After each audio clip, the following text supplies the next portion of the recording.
মেধাবী ছাত্র শহীদ আফরান হত্যায় যে নির্মমভাবে হত্যা হয়েছে, বাংলাদেশের জমিনে আর কোনো কলেজে বিশ্ববিদ্যালয়ে এরকম টর্চার না হয় আমরা জাতীয়তাবাদী ছাত্রদল সতেজ থাকব। সবসময় এক হয়ে সাধারণ শিক্ষার্থীদের সাথে নিয়ে সবসময় অন্যায়ের প্রতিবাদে জাতীয়তাবাদী ছাত্রদল আপনাদের পাশে আছে।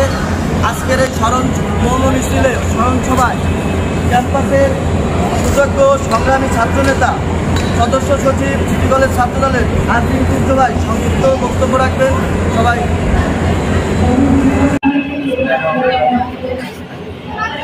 বাংলাদেশ জাতীয়তাবাদী ছাত্রদলের কেন্দ্রীভূত প্রোগ্রামের অংশ হিসেবে আপনারা জানেন আফরান পাহাড় বাংলাদেশের প্রেসিডেন্ট ছিল।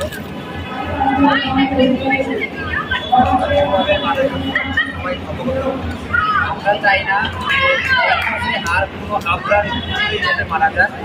আফরান আমাদের আপনার কেন মারা গেছে আপনারা জানেন? আফরান মারা গেছে ভারতে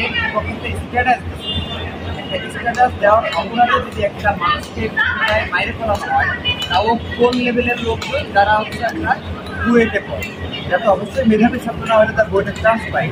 এই জায়গাটারে কলঙ্কিত করছে কারা? ছাত্রলীগরা। এই কাজগুলো কারা করছে? ছাত্রলীগরা। ছাত্রলীগদের কাছে আপনার বুয়েটের জায়গায় সেফ না থাকে, সারা বাংলাদেশে কোথাও সেফ থাকে। ওরা তো মেধাভিত্তিক, ওরা তো মূর্খ না, বইটা যারা পড়ে। সুতরাং আমাদের কথা হচ্ছে পাহাড় আফরান মারা গেছে 5 বছর হয়ে গেছে। আমরা এরপরেও ছাত্রলীগের অনেক নৈরাজ্য দেখছি, ভবিষ্যতে আমরা আর দেখতে চাই না। উনি হাসিনাকে যেইভাবে করে আমরা বাংলাদেশকে হাঁটাইছি, পালাই দেশে বাধ্য হয়েছে, এইভাবে করেই আমরা বাংলাদেশে আর কখন আপনি যে কোনো রাজনৈতিক দল থাকতেই পারে, তারা তাদের মতাদর্শের চর্চা করতেই পারে, ক্যাম্পাসে সহমত অবস্থান থাকবে। ছাত্রলীগ কোনোদিন বাংলাদেশে খাইবে, ছাত্রলীগের এই বাংলাদেশে আওয়ামী লীগের কোনো খাইবে।